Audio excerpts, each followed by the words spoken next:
A user by the name of Demetretsi Koradze asked me what were my thoughts on when the Christ shall return. Here's what he says.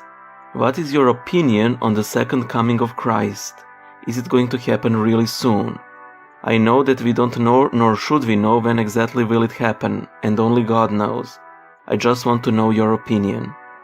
It's true. We don't know when Christ will return. He might return by the end of this sentence. He might return in 1,000,000 years. However, could he return soon?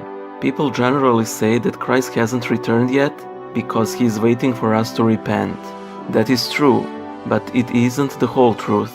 I will share 3 opinions, 2 negative and 1 positive, that I have regarding the second advent of Christ. The first opinion is from a friend of mine. She essentially said that Christ is like a father to a household where everything is falling apart. Everyone's taking drugs, sleeping around, not doing anything constructive, and he just can't bear to face his children in such a state.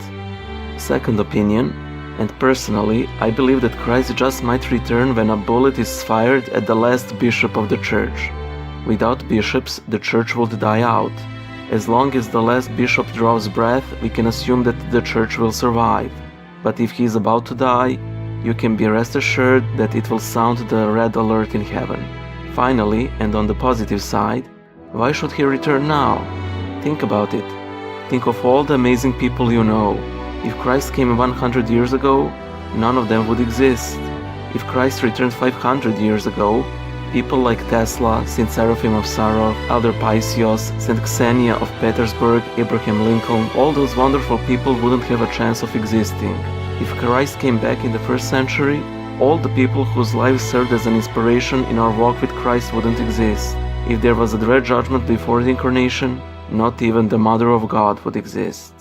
To us, whoever we are, the timing of Christ's return shouldn't be important, but whether we are ready for it. If we are, it will be the best thing in the world. And if we are not, well, God preserve us. Christ is essentially like Gandalf. The wizard is never late, he says to Frodo Baggins, nor he is early. He arrives precisely when he means to. So yes, Christ does not return in order to give us one more go at the repentance. But he also does not return in order to give a multitude of people a go at existence. We absolutely cannot know when Christ will return. But one thing is certain, that very moment, whenever it is chosen out of God's ardent love for us. It is the best moment of all the possible moments for His glorious advent.